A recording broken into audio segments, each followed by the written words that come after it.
Массовые отравления детей и женщин на Северном Кавказе не расследуются. В Чечне в декабре 2005 года произошло отравление учеников сразу нескольких школ. 2 месяцами позже подобный инцидент произошел в Ингушетии. Центральные власти запретили дальнейшее исследование причин массового отравления, а детей назвали симулянтами. Чем же на самом деле заболели подростки из Чечни и Ингушетии и почему среди них преобладали девочки? Звет Мчерлишвили продолжит тему. Звет. Добрый вечер. Перед началом сюжета позволю себе отметить. Отравление чеченских и ингушских детей было одной из последних больших работ известной журналистки и правозащитницы Анны Политковской, которую убили в октябре 2006 года.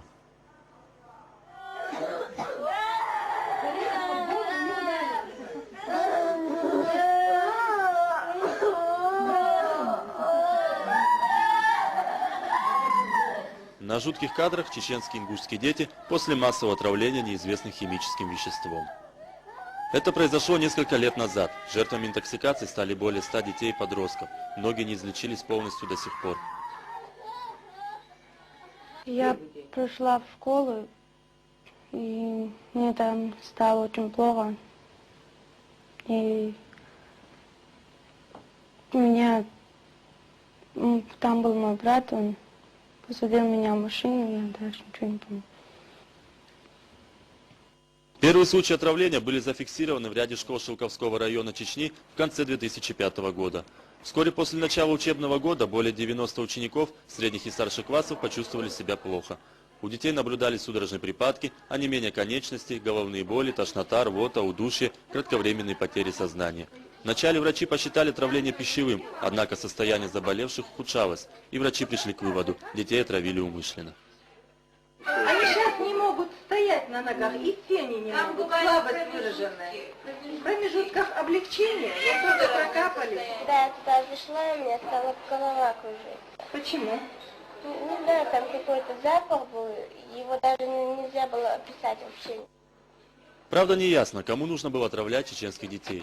Мать одной из пострадавших девочек, Аминат Алиевой, связывает несчастный случай с ремонтом, который незадолго до этого провели в школе российские солдаты.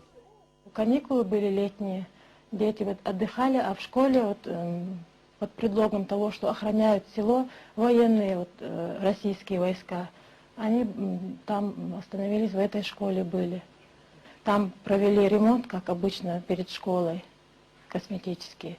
Тогда у нас школа еще дряхлая была, старенькая. Там побелили, покрасили. И даже мы думали, может, это краска так действует на детей. 2 месяцами позже подобный инцидент произошел в Ингушетии. В городе Назрани в республиканском училище жертвами отравления от неизвестных химических веществ стали около 20 подростков. Случай Назрани напрямую связан с одним любопытным фактом. Незадолго до известного события в училище ворвались бойцы спецназа ФСБ и уложили на пол всех учеников и преподавателей. Отряд спецназа пробыл в здании около 5 часов.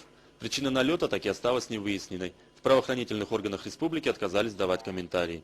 Через 2 дня дети, находившиеся в момент спецоперации в училище, попали в больницы города с теми же симптомами, что и подростки в Чечне.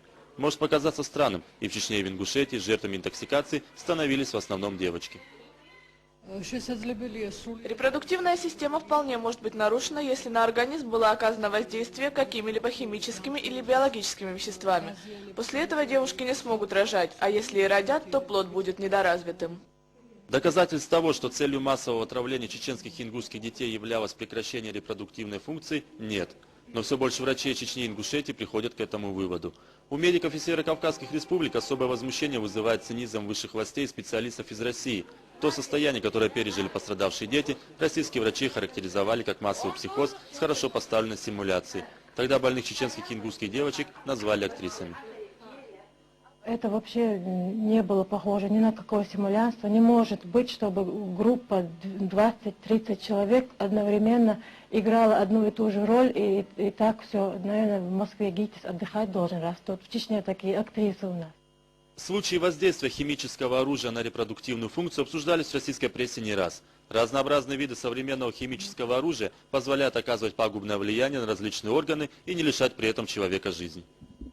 Такие случаи вообще-то бывали. Конечно, в мире, мировая практика знает такие случаи. Например, позапрошлом году в дагестанских мечетях распространился слух по поводу того, что в российской армии ребята, которые там служат, их специально кормят такой едой, чтобы они в дальнейшем не размножались. Насколько это верно, я не знаю, но такая информация послужила поводом для бунта в одних из полков, которые расположены на Дальнем Востоке.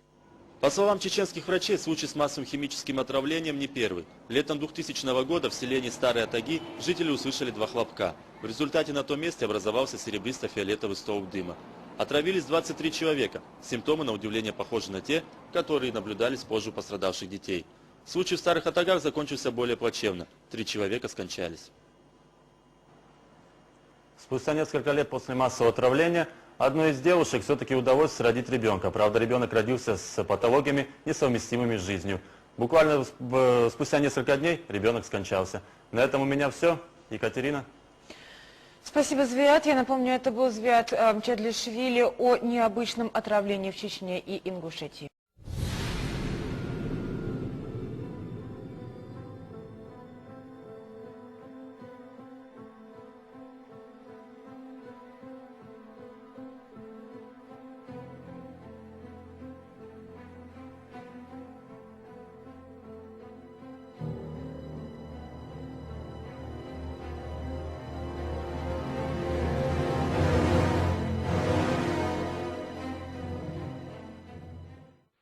قال قيمة يا كسنا حلبور مشاعر لقاش قال قيمة يا كسنا حلبور مشاعر لقاش